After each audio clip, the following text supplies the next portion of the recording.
Peace, peace. This your host, Selah-Shalom. This is the Cosmon Teachings and the Words of Jehovah and His Angel Ambassadors from the Cosmon Bible, Oahspe.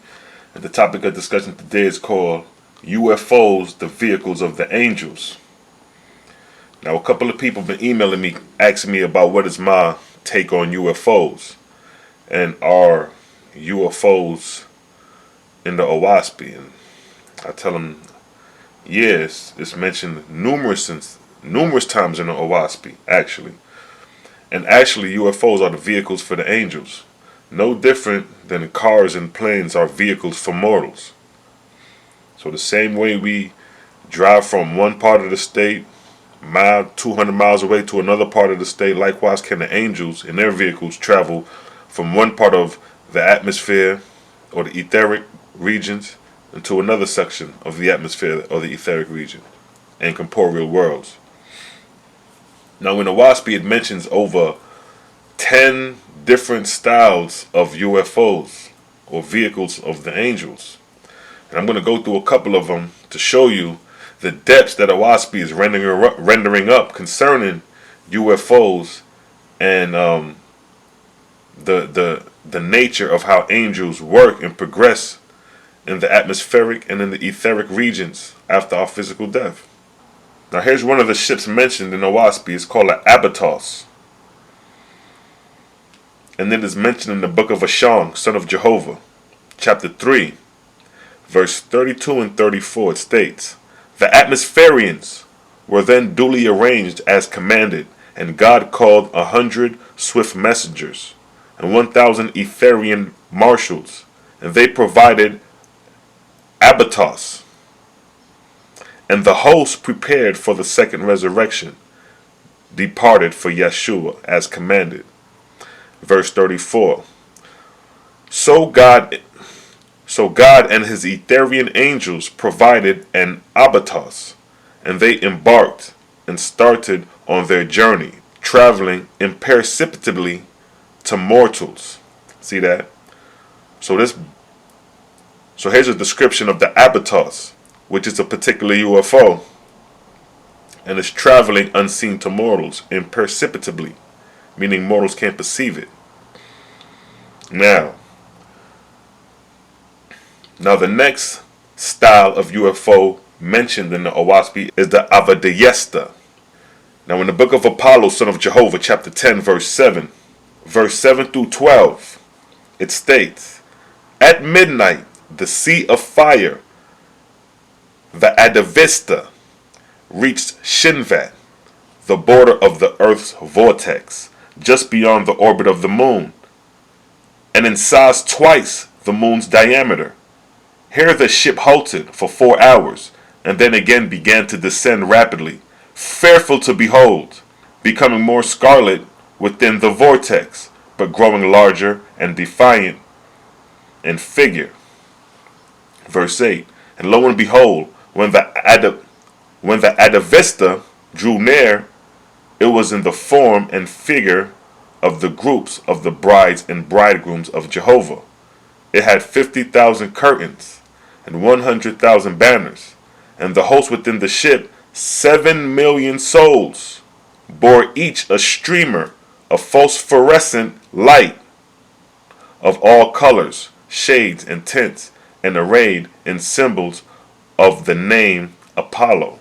Verse 9, "Unlike all other Etherian ships of fire that had as yet visited the earth's heaven, it was provided with openings in the bottom for 500,000 in number, which were the places of entrance and exit," referring to the bottom of the spacecraft. "And the opening were studded with crystals of ceaseless fire, of all conceivable colors, shades, and tints, and size, and figure, curved, circles, angles, crescents, and so on. And up within the opening were the crystals in opaque chambers, provided for their heirs of the third resurrection. And yet within these chambers were the reports of the guardian angels, of the lives and good work heretofore done by every man and woman of all the 2,000 million who were to ascend to Jehovah's higher heavens. But in all the records, there was not recorded one evil thing, or dark deed, or selfish thought. For of these things the ascended host had long since purged themselves, till they were gems of pure light, of the Father of all. High up within the ship were the beams and networks of timber and ropes and archers, and around about the whole ship was the photosphere of its power, so that the whole Adavista, the name of the craft, was like a crystal ship within a globe of phosphorescent light. And yet, in fact, the ship was the true light, and the angels the light of that light, whilst the photosphere was really the shell of darkness made reflective. Verse 10. This then was the size of the Adavista. Now we get in dimension of this craft. You just got a description of the interior and the angels residing on it. Now you're getting a description of the width and length. Verse 10. This then was the size of the Adavista. 2,000 miles east and west, north and south, diameters, and 7,000 miles high. And the ship within it was 100 miles. East, west, north, and south diameters, and 200 miles high. Now these are descriptions you can't even fathom. See that? Look at the depths that Oahspe is rendering up, just dealing with the spaceships, showing you the magnitude of Jehovah and his creation. See that? Verse 11. As the earth is opaque, with the transparent vortex around it, so not so, but opposite is the structure of an Etherian Adavista, being light and inhabitable within as well as without, like the Etherian worlds in the firmament. As Jehovah maketh worlds, and sends them forth in the place of his firmament, so in imitation of him his Etherian gods and goddesses make Adavistas, to transverse space from star to star, and from Etherian region to another. Great in wisdom and power are Jehovah's Etherian gods and goddesses, yet they too were once but men and women with corporeal bodies. See that? So they telling you right there with that last verse. They say these Etherians were once corporeals like ourselves today. So they showing you the progression of the afterlife dealing with these high matters. Verse 12, the last verse. Jehovah said, I have given power to spirits of the newly dead to clothe themselves from the atmosphere with corporeal semblance of flesh and blood. And to my exalted atmospherian angels, I have given power to clothe themselves from eth in the forms of light. But to my exalted Etherian angels, I have given power to clothe their hosts with ships, fire, and octivanes and adavistas. See that? Now tell me. Look at the depth that Oahspe is rendering up this information, describing these UFOs in great detail, matchless to any other holy book when dealing with Oahspe when talking about these things. The Bible cannot compare to this. The Quran cannot compare to this. The Egyptian pyramid text cannot weigh up in description to the understanding of the spirit world and the works in progress of the spirits or the angels. Now, the next UFO described in Oahspe is called the Aranga. And in the book of Su, son of Jehovah, chapter 7, verse 7, it states, Near and near came Nista in her sunship, slowly turning and descending, with 10,000 curtains suspended and waving, and 10 times 10,000 banners and flags waving above and around. Verse 8. And then slowly down, lower and lower, till the Aranga rested on the plateau of Horeb, to the south of the temple of Jehovah. So here's a brief description of another UFO being described called the Aranga in Oahspe. Now another UFO described is called the Arata. Now in the book of Thor, son of Jehovah, chapter 3, verse 14 through 20, it states, "This then was the size of Betitius Arata." This is Arata, the name of the craft. "The diameter, east, west, north, and south, 2,000 miles to the borders of the photosphere, and 9,000 miles high. The ship within the photosphere was 100 miles east, west, north, and south, and was 200 miles high. Of beams, the entire length, there were 12,400,000, and of uprights there were numerous accordingly, and there were a sufficient number of chambers within the Arata, for every soul to have one. And besides these, there were halls and temples within, also suitable for music and other entertainment." Verse 15. "The colors, shades, and tints, with mirrors and with opaque ornaments, both movable and fixed, were provided in all possible ways, for ornaments and for service, the like of which for beauty had never been surpassed in Dunga," a name of a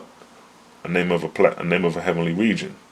"And when the whole Arata was completed, it looked like an oval globe of light, with a framework transparent and opaque within, alternated so as to add beauty to every part. And it was fitted and equipped for the third resurrection, having no storage place for atmospheria or anything in common with the lower heavens." See that? So when these ships come down to a corporeal earth, when these ships come to earth, their purpose of coming is to take in the angels residing in the third resurrection or the third heaven belonging to the earth and take them to Etheria. And these times take place during the harvest time, every 400 years and every 3,000 years. But when they descend onto a corporeal earth, their duty is bringing the brides and bridegrooms who serve the Creator in the third resurrection to be graduated students, like going off to college or the universities. Understand? Now, verse 16. "To add still further to its splendor, Betitius had her Arata ornamented with banners and streamers, illuminated, so that at a distance when seen descending, the whole vessel seemed like a sun surrounded on every side, with movable stars and waving streams of light." See that? And keep in mind, this verse, this description, and the last description were female goddesses. Keep that in mind. Verse 17. "Amongst her hosts were 1,000,000 trumpeters and players on harps, and 2,000,000 singers." Verse 18. "In the midst of the forepart of the ship was the holy council chamber, with 4,000,000 members. Above the council chamber was the chamber of worship, and at either side were the halls for dancing and social reunion." You see that? This is the progression in the afterlife that they're describing here. And you see the similarities and the comparisons that we deal with it on a small scale, on a corporeal level. Now, verse 19. "When Betitius' ship near the atmosphere in the kingdom of God, millions of her hosts stationed themselves on the gallery beams and stay lines, adding a scene of life to the ethereal ship of surpassing beauty." See that? Verse 20. "With ballast had Betitius provided her ship, so that when she came within the earth's vortex, she could stand where she desires, while the earth and her heavens turn their axial course, that both mortals and angels might witness the brilliance and glory of the works of Dunga, chief goddess." See that? See that? Look how Oahspe bigs up the female goddess and her spacecraft. Matchless to the Bible. Come on, man. Y'all playing games with me, man. Y'all better get on this knowledge and stop playing around. You know, you got the U.S., they got their They got their airplanes and they style how they the description. Then you got Russia, they got their airplanes and they styles and they description of their planes. You got China, they got their planes and they styles. This is the same concept in the Etherian worlds. Different gods and different goddesses flying in their spacecrafts throughout the cosmos doing the works of the Creator, sealed under the name of Yahweh Jehovah.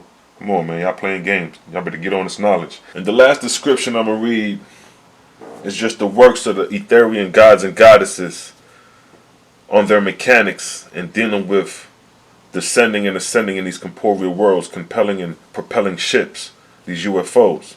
Now in the book of Fragapati, chapter 28, verse 1 through 5, it states, the goddess Erienu slackened the speed of her arrow ship to suit that of Hoab's vessel, so onward together they sped in a direct line, propelled as a rocket is propelled, by constant emission from the hulk. The wit expenditure is manufactured by the crew and commanders, skilled in welding Jehovah's elements. For as mortals find means to traverse the ocean and to rise a balloon, so do the gods and spirits build and propel mightier vessels through the firmament, between the stars, and over and under and beyond the sun. See that? Verse 2. And when the Etherians, highest raised in the most subtile spheres, send their ships coursing downward in the density strata of a corporeal world, their ready workmen take in ballast and turn the fans and reverse the whirling screws to match the speed and course of travel, for which purpose men learn the trade, having rank and grade according to proficiency, many of them serving 1,000 years apprenticeship, becoming so skilled in welding the elements and in the knowledge of decrees of density that thousands of millions of miles of roadways in the heavens are as a well-learned book to them. See that? Verse 3. And thus conversant with Jehovah's wide dominions, and they are eagerly sought after, especially in emergency cases, or on journeys of millions of years. For so well they knew the requirements, the places of delight, the dangers of vortices, and of eddies and whirlpools, that when a god saith, take me hither or yonder, they know the nearest way and the power required. See that? See the details and description that Oahspe is rendering up? Verse 4. For as Jehovah hath made icebergs on the corporeal oceans, dangerous to ships, and heavy currents of trade winds, and currents in the oceans, so are there in the Etherian firmament currents and densities, which the well-skilled gods can take advantage of, be it a slow trip of pleasure, or a swift one on urgent business to suffering angels or mortals. Verse 5. And it be god or goddess, dispatched by a higher council to a distant place suddenly, he or she must be already acquainted with the navigators sufficiently to know whom to choose, and likewise understand the matter well enough to lend a helping hand if required. For often the navigators have not swift messengers to polite them. And yet a short journey of 50,000 miles may require as much skill as 1,000,000, especially in descending to a corporeal world. So here's another description of UFOs and the angels piloting them throughout the cosmos, showing you the proficiency of these angels and the mastery of these angels in service to Jehovah. Now I would like to see somebody pull detailed descriptions like this out the Bible, out the Quran, or out any holy book, the ancient Egyptian text, any of these books. They don't contain a description of our progression after we die like Oahspe does. See that? So that's what the purpose of the UFOs are for. They're vehicles of the angels, and they serve as transport to do the works and the will of the Creator throughout the vastness of the Creator's cosmos. See that? And with that, I'd like to say peace and blessings. Shalom.